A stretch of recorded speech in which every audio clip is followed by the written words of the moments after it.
Yes. Okay. Welcome. You're listening to Beyond the Front Door podcast with Lindy and Ria at Peak Properties. And we are real estate agents in Cheyenne, Wyoming. And we bring you stories that make you laugh, cry, cringe, inform you, inspire you, scare you, all the things. So come on in. We put the real in real estate. Yes. I love that. Thank you. And for all of our listeners, Lindy and I are really excited because this is the week of our 1 year anniversary of Beyond the Front Door podcast. Yay. Nice. And of course, the week of our 100th episode is happening this week as well. So anyway, we're excited to have everybody. It's going to be a big week for Beyond the Front Door podcast. So anyway, I would like to introduce our guest, Kristin-Erin Balderaz with Needs. Thank you so much for being here today. Thanks for having me. Yes, we're very excited. We've wanted to have Needs for a while because, as you can imagine, Needs comes up with almost every single nonprofit that came on here. Yes. Like all of them will end up referring to Needs. Yes. So we did a little series around all the nonprofits that address shelter and homelessness back in, was it May and June? And then we kind of shifted the focus for our podcast to be a little bit about, of course, about real estate and anybody associated with the that's okay. I know what it was. The real estate industry, but also like small business stories and nonprofits. And so we're kind of highlighting a little bit of everybody every month. And so, yes, everybody I think has brought up needs, number one. And then number two, of course, everybody always talks about how much you all work together and need each other. Oh, yeah. Speaking of needs. Yes, absolutely. So anyway, well, if we could just get started and have you tell us a little bit about yourself, like how long you've lived in Cheyenne, where you came from, your journey to being at Needs, and a little bit about your family, all the things. Okay, yeah, this is always a fun one for me. I was an Air Force brat, so I mean, I have that traditional move every 2 years kind of thing. So I still get that itch too, like every 2 years. I'm like, I've been here too long kind of a thing. But thankfully, I've actually stuck around here for quite a bit. I've officially lived in Wyoming longer than I've lived anywhere else. So I am somebody that can say, and I'm an Air Force brat that can say, I'm from somewhere now, so I can claim Wyoming. I know it only took me until I was 36, but here we are. So my dad was in the Air Force and moved around everywhere.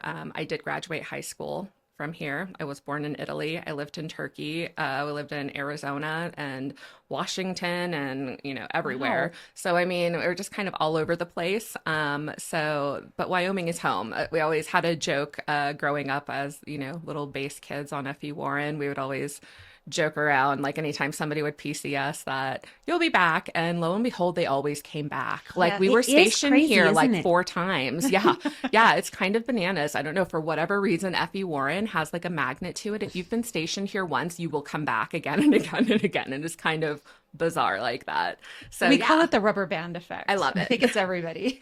For sure. So it was always kind of funny. But yeah, so we've been stationed here 4 times. And so, at this point in my life, I've embraced Cheyenne. I love Wyoming, and it's not, super popular, for a lot of people to be super gung-ho about Wyoming, I guess, but I love Cheyenne for sure. The location is really great. Absolutely. Yeah. And more than anything, I really just kind of love that, in terms of our great nation here, we're a space for opportunity.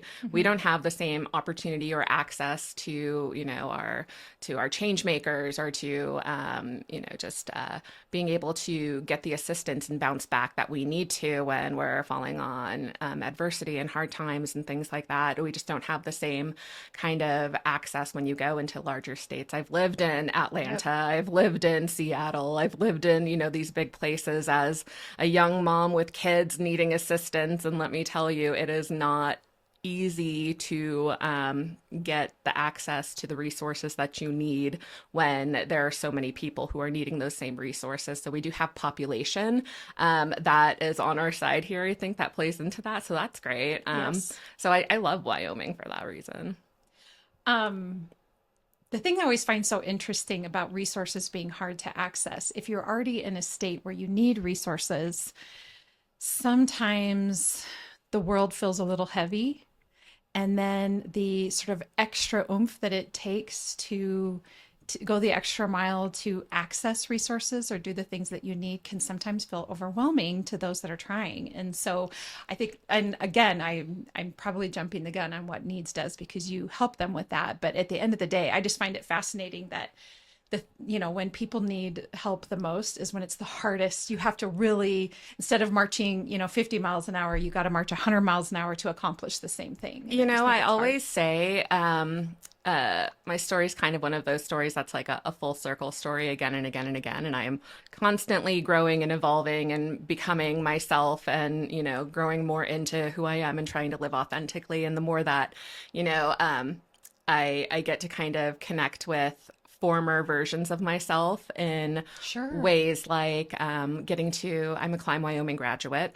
So that is my kind of catalyst into my professional identity in terms of breaking out into the nonprofit world. And now every Climb Wyoming class, I get to go and teach self-sufficiency classes to moms who might not be able to see past what's in front of them right now, or be able to dream big or anything like that when they're just trying to stay afloat and survive. For sure. And so when it comes to resources and it really is a learned skill, and I get to tell them every class, it's almost like the system's designed to keep people exactly where they are. Yes. It's a strange thing. I mean, it's almost like, it was designed this way. It's so strange. But, knowing that maybe you're working within a rigged system, unfortunately, this is, just where we've landed at this point after years and years and years of, living within this realm. You kind of learn that some families have the rule book to success, and others were not born into families that have that rule book. So knowing that's kind of your secret weapon, and being able to use those rules and use that system that's designed to kind of hold you back, to empower you, and then create that plan to jumping that gap to self-sufficiency.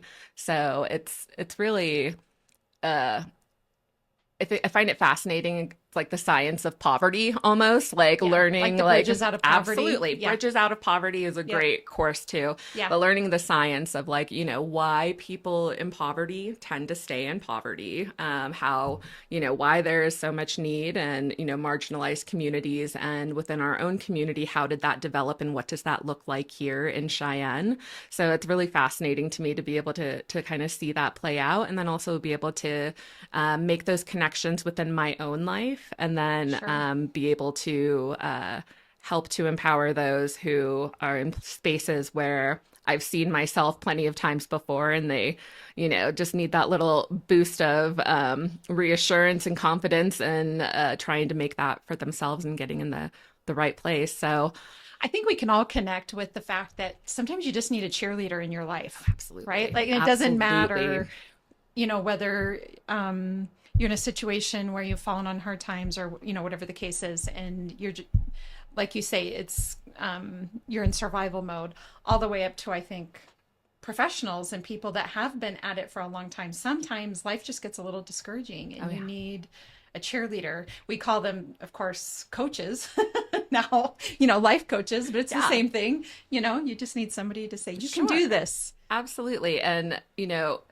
it's also one of those terrible things that those coaches, those life coaches, that cheerleading, all of those things are also a luxury. Yes, those are things that, are considered privilege for a lot of people. And, even something as simple as having a parent that sat with you at the dinner table while you cried doing your math homework, that is privilege. It doesn't always have that monetary figure attached to privilege. but a lot of that is that social support that we get, and some of us just don't Have that. have that. Yep. Yeah. So you started at Climb, or you graduated from Climb. Then what has been your journey up to Needs then? How's that Okay, went? yeah, no. So I knew that I wanted to do something in nonprofit, but breaking into the nonprofit world is kind of it's kind of hard here, It can be. honestly. It can be tricky for sure. But I happened upon an opportunity through the organization. It was formerly called Wyoming Family Home Ownership Program. Now it's My Front Door. Oh, And we've had so Brenda on here. yeah, yeah. Awesome. So I was with My Front Door for 6.5 years. Oh, And so I started as the workflow specialist, just office management kind of work, and worked my way up to being the lead family advocate, where I would, essentially what I did was I coached families, low to moderate income families, to take control of their finances with the purpose of preparing them for first-time homeownership and using that as the means of exiting the poverty cycle, love which it. is fantastic. And I Yep. learned so much through there. And it's one of those things where, when you're learning how to take care of, the population that you are very much a part of, you have a lot of aha moments and a lot Sure. of like, oh, okay. Well, they say kind if of you want to things. learn something, you should teach it. Honestly, yeah. Right? Oh, yeah. Yes. Yeah. And learning how to teach things like, credit repair and, just financial coaching in general, like it did absolute wonders for my personal life. And so being able to have that experience with them for 6.5 years as a single mom, I mean, tremendous. it was tremendous for sure. And so then from that point, I had this opportunity open. And so I took my leap of faith and became the executive director of Needs Inc. Food Pantry 2 years ago. So Wow. I'm still a baby director. I'm still learning. And every day feels like, I'm starting my first day of work, but a little more and more, I'm getting more comfortable. I think it'll always kind of be a learning experience for me. And there's so much that I don't know, but I'm getting there. Yes. Well, being the executive director of a nonprofit is for sure a daunting task, and you guys have got a big mission. So it's definitely give yourself grace as you're working your way through it. And Thank you. Of course, I'm sure you're doing just great. I try. So, of course. So I guess if you could tell us a little bit about Needs Inc., what all do you do? Absolutely. So I didn't realize what all Needs had done when I was hired for the position. Yeah. And I learned really quickly. It was like drinking from a fire hose. I'm sure. Oh yeah, for sure. So, I mean, I thought, okay, food pantry, that's great. Food insecurity, understood. But then there's the, different elements of like, okay, well, who qualifies for those services? Who are we really serving? And I think there's a lot of stigma attached to the populations that are food insecure, and people are assuming that they're mainly our unhoused neighbors, our extremely destitute population here in Cheyenne. In reality, they are also two-parent households that are working full-time jobs, and for whatever reason, inflation, inability to out budget low wages and inflation, it's a lot of factors that play into 80% of the area median income looks like a lot more money on paper than we realize. Yeah. And, who the people who are food insecure aren't just, those people, it's everybody kind of a Yes. thing. It's our neighbors, it's our coworkers, it's our dental hygienists, it's our auto mechanics. It's, a lot of people are struggling, and food insecurity does not discriminate. So, Well, and you make a good point, because I do think there can be this idea that it's like, if you need something or you want something, just get your butt to work. You can make it happen, right? And I'm all about like, people need to be working. Don't yeah, get me sure, wrong. sure. But just because somebody is reaching out and asking for help doesn't mean that they aren't doing everything they can to make ends meet. definitely. Yeah. Yes. So there's a lot of that. And, there are some a lot of people who are, chronically unhoused and who are not going to be working and that kind of thing. But at the end of the day, understanding that, food is a human right and not a privilege. It's just a basic human need, and nobody needs to be deserving of, Right. needing food or being deserving of, having hygiene products, things like that. So it's definitely been, an eye opener for sure, and really uh, important work. But realizing that, that our core mission, or our core value rather, is preserving human dignity, and understanding that at every level of service that we provide, there's some level of, shame and embarrassment that comes with it, because whether we all have it in our heads, and I tell people all the time, you are never taking food out of somebody else's mouth because you're not coming here.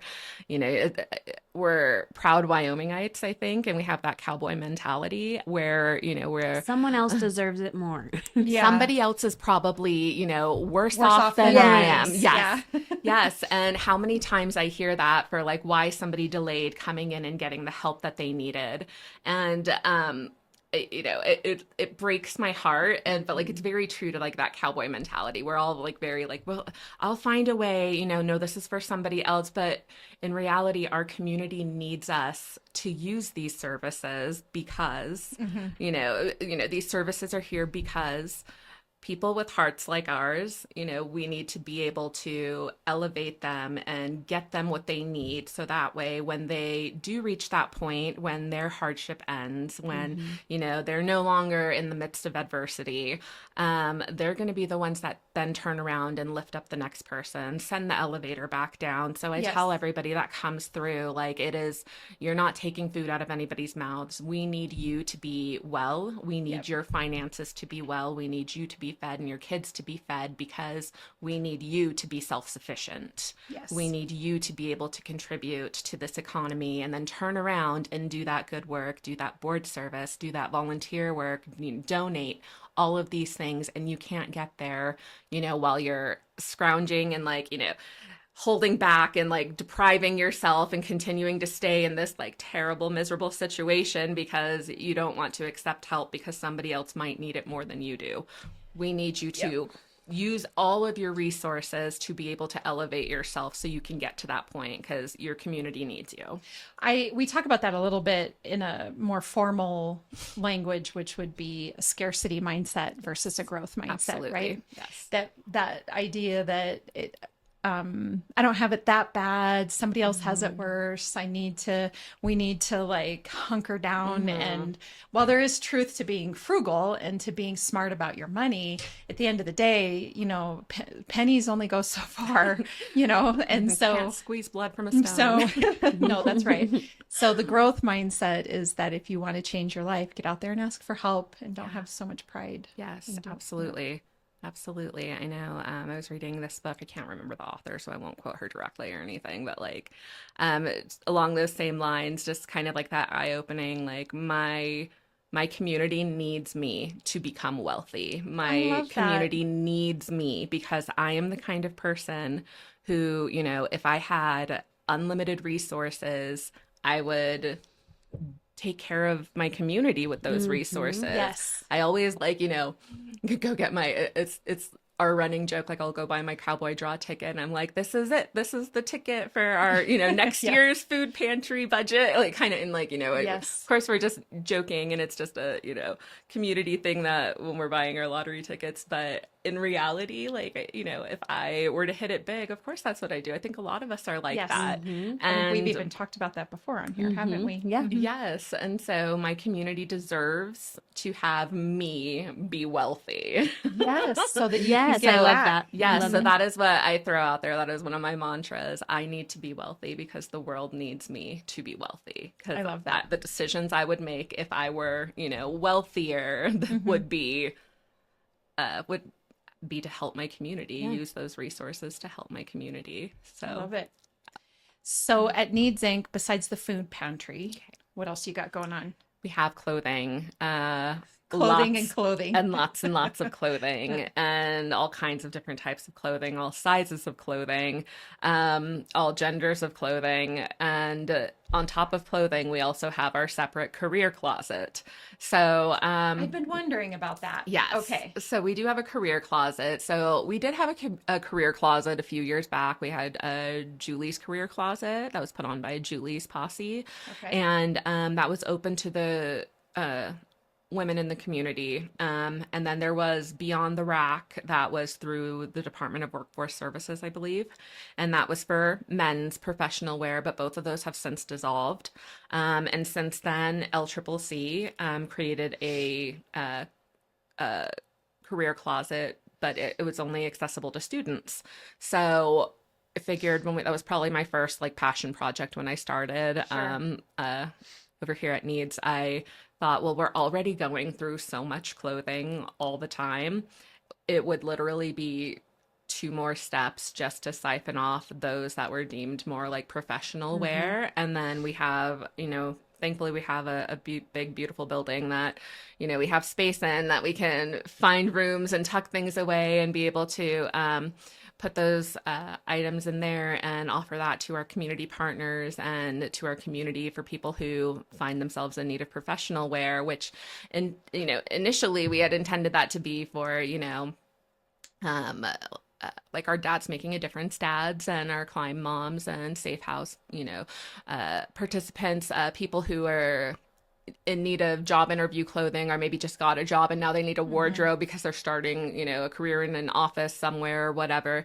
So that's kind of what it started as. And then we realized that there was a whole new need that we didn't anticipate, and that's that a lot of high school students participate in a lot of, Like activities. National Honor Society. Absolutely. Honor Yeah. Society, DECA, speech and debate, Yep. where, they're required to look professional and look the part. And Yep. that was becoming a financial hardship for a lot of families also. And then, some of like their semi-formal dances even, a lot of boys will come in to find some slacks or a tie or, whatever for their dances. And so it's been pretty well utilized. We have scrubs. So we've got a pretty good collection of scrubs going. So with our clothing, it's not just like a big bin to rummage through. We really try to Be intentional about it. absolutely. It's very much like a boutique style. You go in, everything is hung on racks, and you go through and you shop. If you really feel like you're shopping. store. Yeah, yeah. And so love it. people come in and they shop and take what they need. It's been a godsend for a lot of people who have kids that are growing out of things. It's like a revolving door, which I kind of love. There's like a group of moms that come in, and it's like they come in like with like the previous kids things, or it's just like a constant like revolving, like I brought these in, and then they go in and they grab more things and they come back with more things, and it's back and forth. And I just love that. I love really that awesome. because they're bringing things in, and knowing that other moms are doing the same thing. And not only as a resource for moms, but our unhoused friends, a lot of times they're coming in for a change of clothes every day because that's the only access to clean clothing that they have. Absolutely. I was just thinking about both of my sons as they were making their way through junior high and high school, if we were going to a wedding or they were going to prom or a formal or whatever. You find yourself, because they're growing so fast during that time, right? So you're buying them the suit and the shoes and blah, blah, blah. And then you go to like just 6 months later, even try to use that same outfit. Nope, it's you're a not no-go. going to. No. And so I actually think I have some things hanging in my closet of my sons that are like a foot too short now. I'll have to By bring all them means, down. bring them in. Yes. And I mean, even, my own kids have a good time coming in and swapping things out that they, have outgrown. And then they'll, it's the funniest thing too, because this, this newer generation, I know styles recycle and everything, and I get that, but I cannot for the life of me understand how this group of teenagers was really fighting over this honest to God Cosby sweater looking like thing that was sitting there, and like Yes. it looked like like the lint from like a lint dryer that somebody had. It was well made. It was a lovely sweater in the But something 80s from about 40 years Oh ago. yeah, absolutely. And they were like, "No, I wanted that." I'm like, they really fighting over a Cosby sweater? I think they are. Well, I do think too that there seems to be a shift, and of course this has to do, I'm sure, with the economy a bit. But I am noticing the Gen Z population really going after thrifting. Oh yeah. It's like a I thing. love that. You can go on a date and go thrifting, Yes, and I'm just yes. thinking that is a lot of fun. It's really awesome that they're Yes. doing that. But I will say that the trends, what I consider to be a mom jean. Now, those kids consider skinny jeans to be mom jeans. In no Yes. way. I'm just going to put it I out there. know. No, they're not. But anyway, Thank you for that. I It's- agree. They are the not. mom jeans are the high-waisted, small waist jeans that are uncomfortable and, Oh in my my opinion, goodness. on me anyway, not flattering at all. So funny. But they're out there everywhere. There they are. I know So- my kids always They're coming for cute me and on my, some people, but They I are. feel my like mom they're jeans like and little my side teenagers. parts. They're Yes, side parts. like I will die on my side part hill. I thank tried to, you. but I switched. I did eventually go. You just have to do it, and Oh, then you get I'll used go to back it. and forth, you Yeah. know. Sure. But I think mostly it's like a side part most of my life, and anytime I rock my side part, I make it a point to, you know, I'm wearing this with pride today. Thank Yes. you. I love my side part. I will not be bullied again. Yeah. I will not be bullied. I will again. not be bullied again. That's funny. Yeah, so the clothing piece has been huge. So it's been a lot of fun. I do have a quick question about that. Do the clothing donations become really overwhelming? Okay, so I wanted to ask the same thing, but I didn't Yeah. want to. I'm going to ask it in a little bit more rude way. Okay. Yes, go ahead. So you know how everyone, I mean, if you have stuff to donate and they say, and you say, I'm going to go take this stuff to Goodwill, they have a cow and they're like, please do not take that to Goodwill. You need to take it to Needs. But then I think in my head, is Needs just like Yes. Like really like, are you just overwhelmed? Because yeah, we of course want to take it somewhere where someone's getting it for free, Yeah. But not where they have to go pay for it. But isn't there a need for both of them? Or I don't know. Can Needs take everything? So we can, and the only time that it gets overwhelming is when we're kind of short on volunteers that week or something like that, and then we'll Okay. kind of like, if we get backlogged for, you know, if somebody was sick or like we had a volunteer shortage that week or something like that, then there's potential that that week we might be like, okay guys, we just need you to slow down on clothing for just, you know, 2 days while we get caught up really quickly, and you know, that kind of a thing. But generally no, that's not an Okay. issue. Okay, good. okay, that's good to know because Yes. it's like, so I'm from Gillette, and up there, like the thrift stores and like the emergency closet where you donate clothes. I mean, they're dwindling it down to you can only donate at certain days, certain times, only certain items. Like, and it's just because it And then can be people so go, much. and then you got the rude people who are like, oh, they're picky about what they get. And you're like, well, yeah, because the people coming in to get this stuff don't want your Garbage. stained clothes. Yes. Yes. I'm guessing you really do appreciate clothing that's in decent form and Yes, no ready to garbage. wear Yes. clothing is absolutely the best. It's you know, part of that preserving dignity piece. We Yes. have people who are going through the clothing, making sure that they're free of any kind of strong odors or you know, stains, any kind Throw of your clothes away if they have Yes. rips or Yes, stains. absolutely. And like, you know, it doesn't have Please to don't be bring your old style. underwear. They don't want them.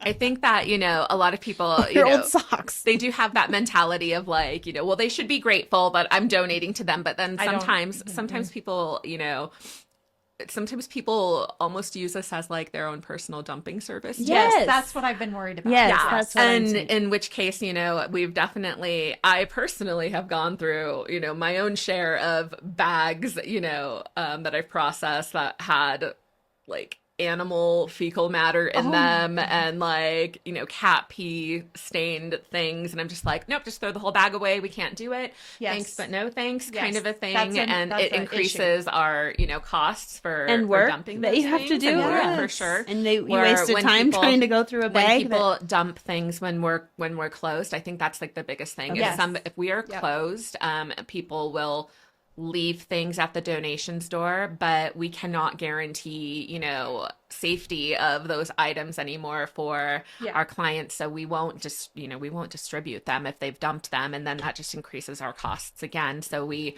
really try to enforce that. Please do not dump your stuff if we're not there. Donating when we're not there is dumping. Yeah. And I mean, Yes. there, is a fine I would say if you associated get with caught, that. you could get in trouble. Yes. So what are some Yes. rules to donate by? What are the So rules to donating clothes? doesn't have to be your style anymore, but it has to be something that you wouldn't feel humiliated to wear. Like if Okay. it's covered in stains or, Yeah. holes or something like that, just let it go. Just throw it away. Yeah. Yeah, for sure. Making sure that things are just clean and ready to wear is a big thing. When it comes to like housewares and stuff like that, because we take like household goods, we take decor, we take literally everything except for furniture, basically like big furniture pieces. We cannot take your mattresses. We can't do that hygienic reasons. I know that there are some places that can, we cannot. That with the exception of like the toddler beds, the like plastic toddler beds. Yeah. They're smart there because they're covered in plastic already. So that's great. So we'll, It's almost like they knew. yes. So we'll take those in and cribs. If we generally rule of thumb for furniture, if it's taller than like your knee, then like probably not. Yeah. Okay, good to know. Yes. But lamps, home goods, the crock pots, cooking ware, home decor. We have a very small, low cost thrift store that we operate that helps us to keep those services free. Sure. So I know in the past, Needs had charged for clothing services. It was $2 for them to come in and just shop for whatever they could use. Sure. But because we opened that thrift store portion, we're able to keep those clothing services free now. That's a great idea. Yes, for sure. And so then that also gives access to household goods for our clients that like when we get like brand new donations, things like that, we get like a lot of like cleaning products, let's say from one of like the department stores or something like that, and maybe like the lid is broken on it or something, so they can't sell it anymore and they're going to donate it, but the product is fine.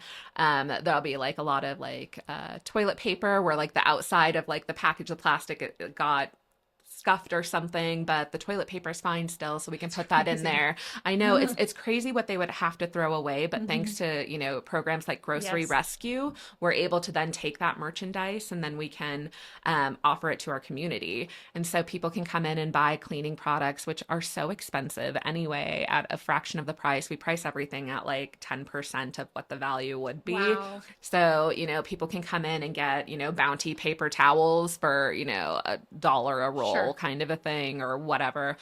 Or my favorite thing is when we get like the beauty products from like Target or one of those department stores, and like there are things that I would already be using, but the lid is broken. I can buy it from here for a fraction of like this product that I normally pay like $20 for. I can buy for $5. This is great. Yeah. So that's kind of like the benefit. It gives access to a lot of really good stuff for our clients and our community. You don't have to qualify, you don't have to meet any kind of eligibility requirements to shop in our thrift store. Anybody can shop in our thrift store, and that's a huge benefit to us. All of the money that you are spending there is going right back to making sure that our services remain free. Yes. So it's always win-win-win. And we have such good things that come in through our thrift store too. And we're really trying to work on that marketing piece there, because, we want more people to utilize the thrift store for sure. But I feel like it's like one of those best kept secrets too, because people are like, this is such a gem. And like, it really is. There's some good things that come through there. And being able to, right now we're kind of loading it with like the Christmas items. And I know that Deb was asking your about mom was asking earlier about donating Christmas stuff. And right now, like we have it loaded up with Christmas items. And then that, when you look at like non-essentials, holiday season is full of luxury. It's full of extravagance. It's full of everything. And it's very difficult to explain to kids, especially, why, they're not celebrating to the degree that their peers are. And so being able to give access to a little bit of extravagance to families who really, could use that holiday cheer especially, is amazing. It feels great. So they can come in and they can do things like buy a full, what was it? A lady came in last week and bought a 7.5-foot Christmas tree, like beautiful tree that was like lit, and it was brand new donation from last season. So it was like their clearance, and they were getting everything out, and so it was a brand new tree, and she was able to get that for $10, and That's that amazing. and like the retail value of that tree though was trees like are $200. expensive. Was like $200. That's the thing is trees are not cheap. I know, it is No. wild. I And have so a friend that we were just talking about that, and I'm like, they're so expensive. I love when like people come in and get a good win. Yeah. So like Yes. she was like, I was like, oh, look at these ornaments. It was like a brand new like big package of ornaments that, she got. So she got her giant tree and her ornaments for $15. And if she had gone to Michael's to get it would have been, Like $300. Yeah. Absolutely. So I think I get like just as like, like that Excited. like buyer's high, like when people are like getting those good deals. Yes, I you're love happy it. for I'm them. so happy for them, and I love seeing those things. So when people come through and like, they're looking for something in particular, we try to find them, the best of what we can find for them. And there are also times when, people are starting over again. So there's like the people who were recently incarcerated and are now starting all over again, and they're getting into an apartment.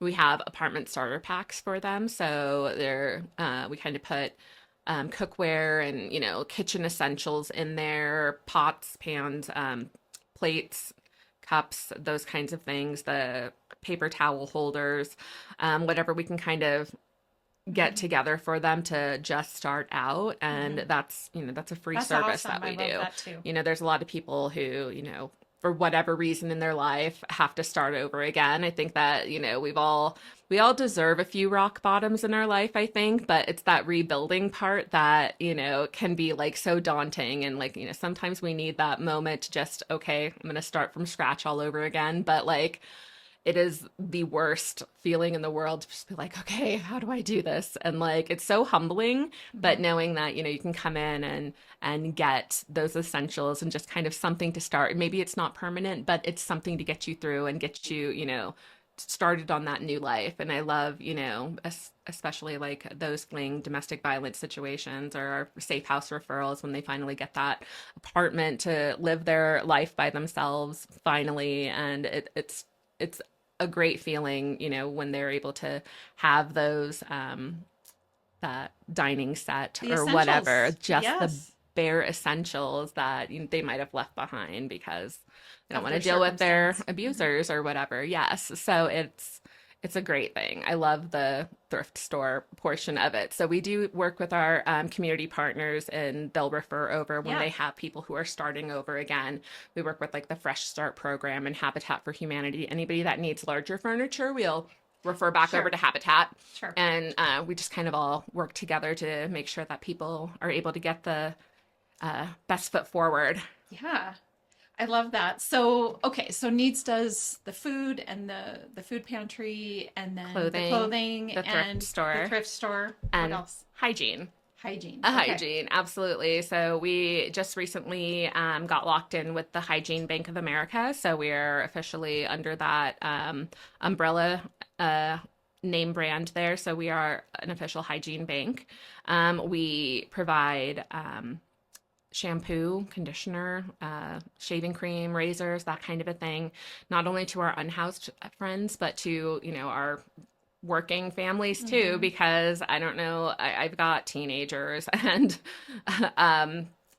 I appreciate their dedication to their hygiene at this stage. Not so much in junior high. I didn't have to buy so much soap then because they really weren't using it that much then. But I'm so grateful that they are now. And it is so expensive, let me tell you. Just the deodorant, oh my gosh, my boys are, constantly in the gym, football season, and at the rate they go through deodorant, it is wild. It is wild. I'm so grateful they are using it though. So there we go. So I mean, I get the plight. There's a lot of middle school teachers out there that are thankful. Like, they're like taking notes right now. They're like, hygiene oh, bank. good to know. Can go to the hygiene bank. Yes. So we. You know what? It is a big deal. Even in elementary school, my kid's school store. Mm-hmm. I'll get like emotional about it. I mean, they can buy that there. Yeah, I love that they're doing that And because you're like, that's sad. It is. However, like I think that breaking that stigma is so, important. So that way we're not feeling so isolated within that and not feeling like, embarrassed that this is only happening to me. No, this is happening to everybody. Guess what? Kids stink and it can be embarrassing. And they need soap and stuff too. Yes. But yeah, the kids that would buy that, it's like, Yes, absolutely. And like in a place where like, they can go and choose. And I've they seen can buy a some, toy or that. yeah, I've seen that places even like offer, like the school stores when they have like little pantries like that. I've seen a couple like in other states anyway. I haven't seen one here specifically, but I've seen them offer things like laundry detergent and like the hearts of these little kids because they're like, they know, they know what they need at home and they know what their mom needs and that kind of a thing. And bringing home things like laundry soap is huge. And that's one of those things where we're working really hard to be able to carry and distribute things like that. Like laundry soap is a huge thing. And it's like, it is heartbreaking because, there are people right now who are, at the grocery store making those hard decisions between buying pull-ups or, having their kids go to school with clean clothes and, or deciding whether or not they're going to have a real meal, a nutritious meal. It is, it's heartbreaking. And these aren't just people who are, in need. These are people who don't qualify for things like food stamps and, they're not qualifying for other means of help and, being able to address things like hygiene products. That's one of those things where it's a right. It's a human right to have that access to dignity. And, some of our unhoused friends come in for that change of clothes just as a matter of being able to feel okay and normal about themselves. Number of people that like, I might cry, that come in and like immediately apologize for their smell. Oh, it destroys me. It truly like destroys me because like they come in and that's the first thing. I know I'm not going to stand too close. I know that I stink. I just need to check in and grab some clean clothes and I'm going to go to the welcome mat for a shower. And like, honestly, every time it just sends me. It just breaks my heart because I can't work at a place like that because I'll just sit there and cry all day and people will be like, what is wrong with you? It's touching. It can be really mentally taxing, emotionally taxing. Absolutely. And I'm a nurturer. Like that's just who I am. And learning that about myself and being able to indulge what feeds my soul while practicing those good boundaries has been a journey in itself. Sure.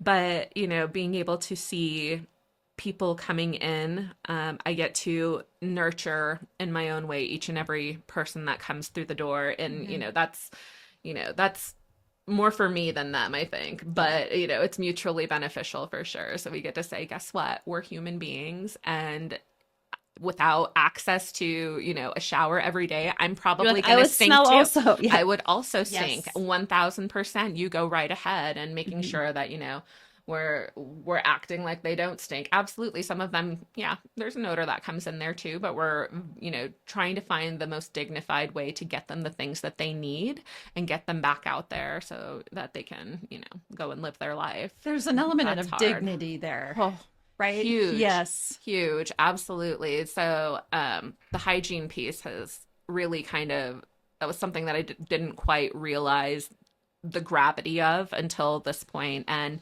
more than ever, we have families who are asking for things like laundry soap and asking for things like diapers, baby wipes, and feminine hygiene products. We have no limitation on those items. We're very careful. I mean, we monitor for things like abuse. Of course, any service like this, you'll always have to be wary and making sure that you're good stewards of the resources that you receive. But largely people are desperately in need of things like diapers and the feminine hygiene products, especially.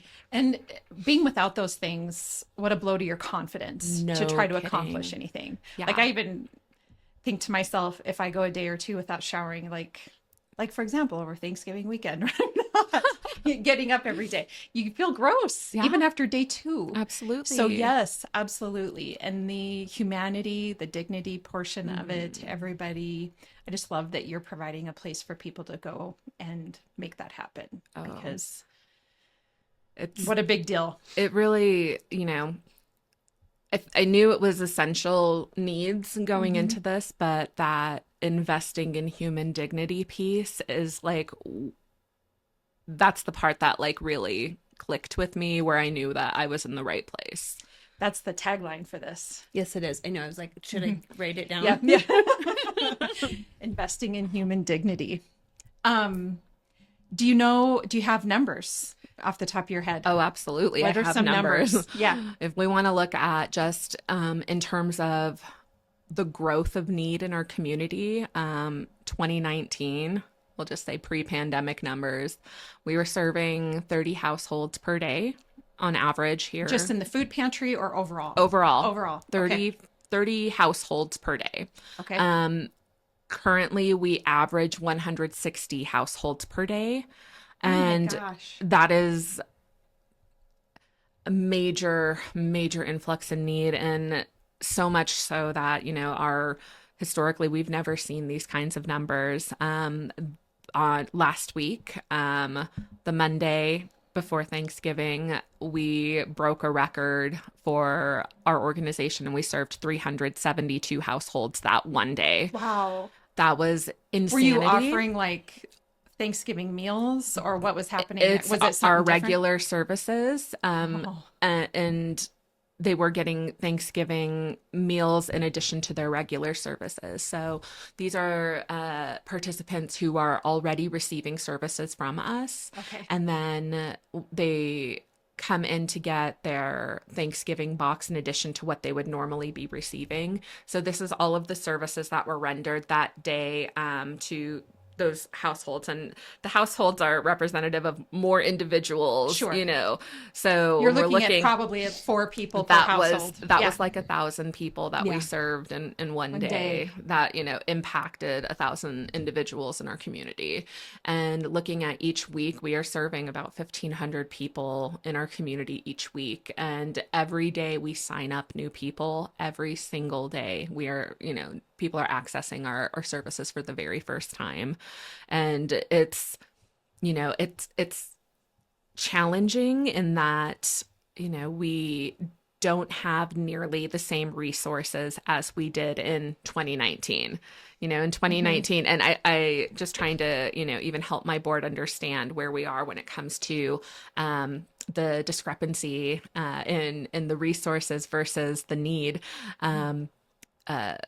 The Wyoming Food Bank, every year they send us this certificate telling us thank you for helping us rescue X amount of meals each year through the grocery rescue program.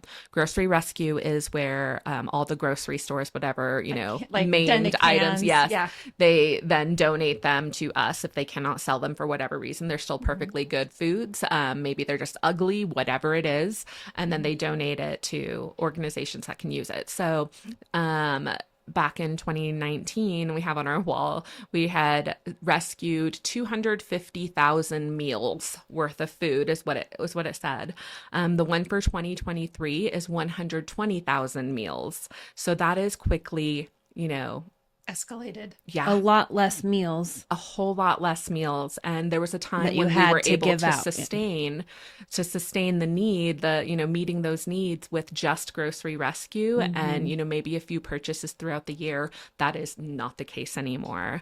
And so in coming on board, we were probably averaging about 120-ish when I came on board initially in November of 2022. And so when I came on board, I was like, okay, this is fine. And then I was like, oh my gosh, it's not stopping. Oh my gosh, it's not stopping. It's not stopping. And it was like every single day, more and more and more and more, like somebody's like slowly turning on the heater a little more, another degree. And I'm like, it's going to slow down and I'm going to catch my breath and I'm going to be able to figure this out. No, that is not the case, because we really are experiencing, trauma in real life.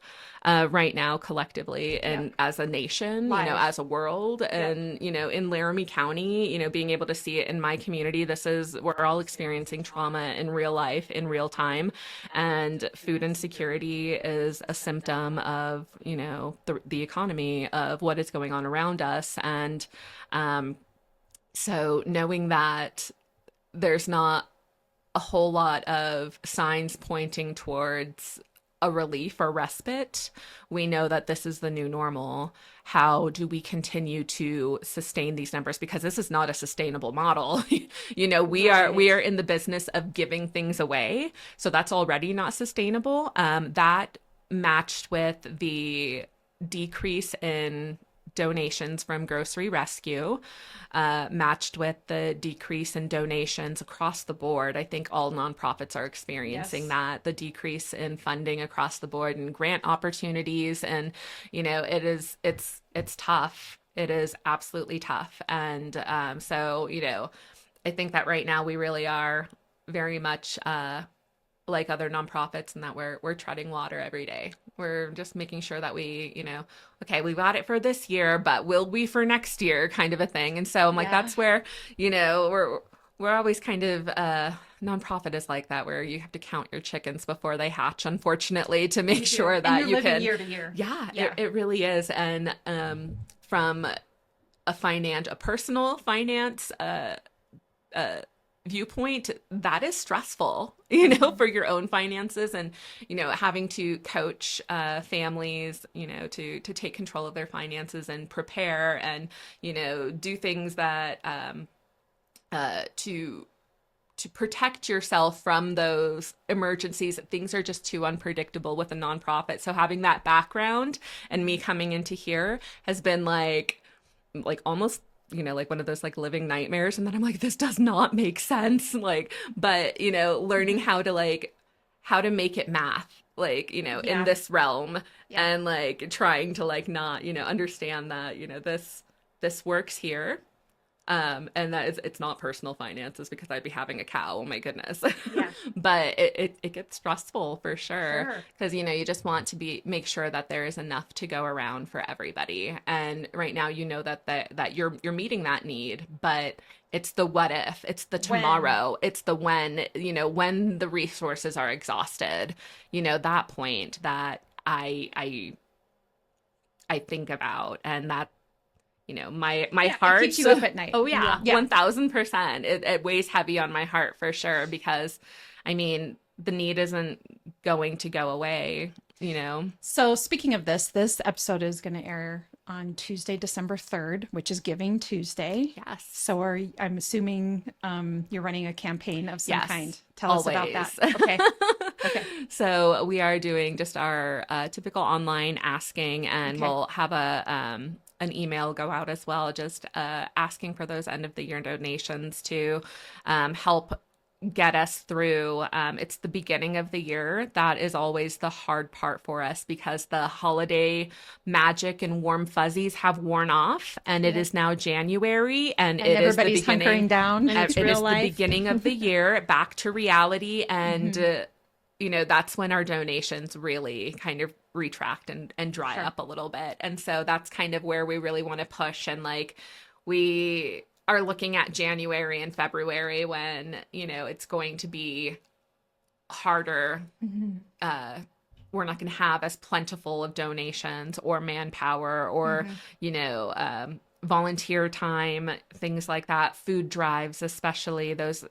People aren't doing food drives for us in January or February. They're doing them for, Christmas and Thanksgiving, which, don't get me wrong, we are so grateful, so grateful, very necessary. And that's one of those other elements of preserving human dignity, and knowing that, yes, Thanksgiving is an extravagant kind of a luxury as well. It is not a necessity by any means, but it puts us on par with our peers, right? We know what everybody else is doing. Right. Kiddos at home know that everybody's having that big turkey meal. Dinner, and, we're going to indulge. And so being able to provide that is, another layer of investing in that human dignity. So holiday meals are essential. Adopt a family. Right now we have about 18 families left who need adopting. And those are just families who are going to struggle being able to provide those Christmas gifts for their kiddos. They come to us for essentials all throughout the year, but Christmas time is that time of excess, right? And unfortunately, this is, whether, we can get along fine without it or not, or, not the true meaning of Christmas, whatever. At the end of the day, kiddos are not able to really understand why Santa is bringing nicer toys Items. for, their kids in their class when they thought that their behavior was pretty well. So because we designed such a tricky Flawed system, Yeah. this is what we deal with. And so, we do have 18 families left who need adopting. Okay. So that's one thing I will put out there, Giving Tuesday. If anybody would like to give a gift towards supporting a family, even, that would be wonderful. And supporting families can look however you want it to. We do have wish lists from them already, or I do love, I'll throw this out there. One of our board members, Kelsey James over at City Drug, I love her. She's fantastic, but she's a busy woman. And one thing that I adore about her adopt a family style is that she's like, I want to help. They deserve a good Christmas. I don't have it in me to shop. Yeah. So she just I'm the same provides. too. I'm like, she can just I provides just a someone gift else do card. the shopping? Yeah. She just provides a gift card for Yeah. each of the families that she adopts. And one thing that we didn't realize, and, she thought she was just being lazy. And, I thought, she's being brilliant and saving time. But one unexpected thing that we found from, that method was the dignity that it restored to the family in Yeah. being able to purchase their own gifts for their So children. you give the family the gift card, And then they went to, Target to go and purchase Christmas gifts for their kids. And, all of these families are so grateful for everything. It is like, honestly, like, I have to have an extra therapy session during that week because Sure. it is like Hallmark movie magic, one moment after the other, cry after cry after cry, because people are really so overwhelmed with that emotion. And, being able to provide that, Christmas experience for their kiddos, it feels amazing. But hearing, seeing the people break down at the thought of being able to choose the gifts for their kids, like something that I think, like, even, I've taken for granted. And, I love my kids with all my heart. I mean, most days they drive me insane, but just that simple act of like, I know my kid better than anybody else. Yeah. And I know, I know that, my daughter is awkwardly shaped, on top and, this way, whatever. Sure. It's Yeah. hilarious. Yeah. Like, I know what's going to fit her, and, I can put medium on a paper, but I know that really she's kind of like a small, but let me look at the small first. And like, so that element, I was kind of like, oh my gosh, I didn't even realize there's no wrong way to do adopt a family. They love the gifts no matter what, but I didn't the realize dignity aspect. I didn't realize that, and that I went home and like I cried and cried and cried because that was just like, it hit me like, Yeah. oof. It was so humbling to like realize like what I take for granted, even things, having the experience of one family. She goes, me and my husband haven't wrapped gifts together in like 3 years because we've been, we were homeless. We were, they were going in and out of housing. I think the year before they were misplaced for some reason, but she said we haven't, had the experience of like sitting down together and wrapping gifts for our kids and spending that connective quality time together too. Mm-hmm. And like, I was just like, oh my gosh, like, I didn't realize like all these little rituals that we have, that I've taken for granted so many times. And like, how many times I misplaced the scissors and the tape while I'm sitting there wrapping and like, a chore. oh my gosh. And like, I have to wrap all of this. But like, there are people who would kill to be able to sit there and laugh and drink the cocoa and wrap the gifts. And Yeah. like, oh, that one like got me. Yeah. And so it kind of had me like rethinking like, how we run our adoptive family, Yeah. in the future. But I also know too, and I honor that a lot of people who are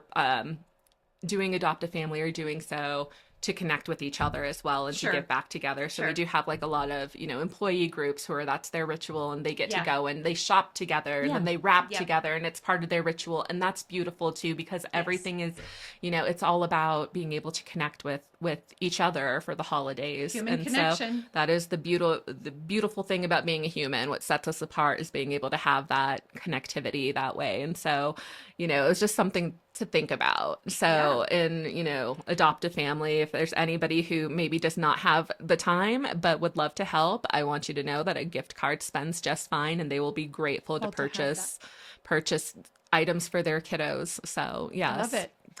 So if great. people want to give, they can find, how do they find your website, your social media? Needsinc.org is our Okay. website. You Okay. can find us on social media as well. Our Facebook page is our main social media thing because I guess I'm a millennial. And so that's why my daughter's like, you really need to branch out onto TikTok and do this. And I'm like, I don't know, girl. same. Work We're still on trying to it. figure that out. I'm like, how does the TikToks work again? Like, I'm like, I'm just going to stick to what I know.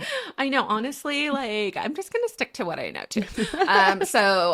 Through our email blast, we'll have a link on our website as well, but you can find us on Facebook. Cool. Well, we're super excited. You are our 99th episode. Yes. I love that. Okay. It is. And it'll air on Giving Tuesday. I love that. Yes, That makes me happy. It makes me happy too, because as you and I talked about, it's a busy season. We're heading into the holidays. This is an important message for everybody.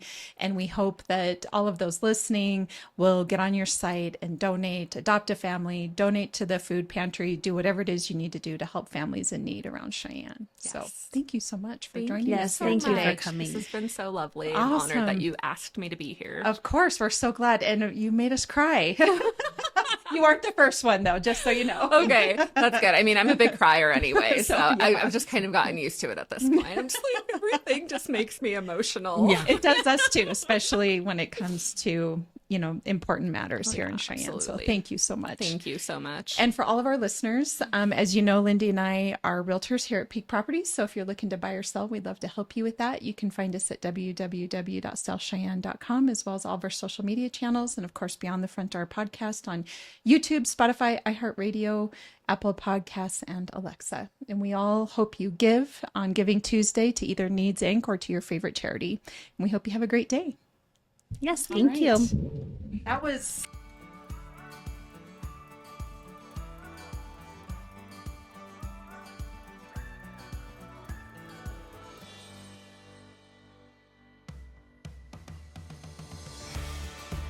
Whether you plan to buy, sell, or invest in southeastern Wyoming, turn to Peak Properties. Family and veteran owned and operated, we work diligently for you. Unlike other larger companies, we take time to learn about you, understand your specific real estate needs, and remain easily accessible if you have any questions.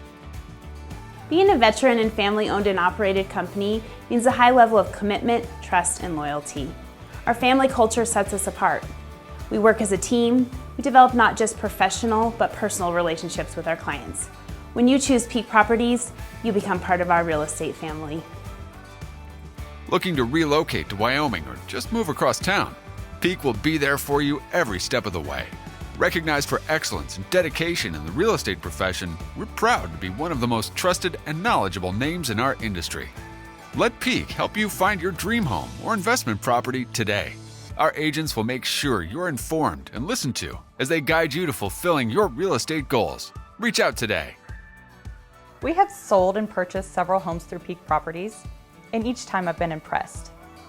They are great about guiding us in the right direction and always being in our corner. Peak Properties. Let our family show you the way home.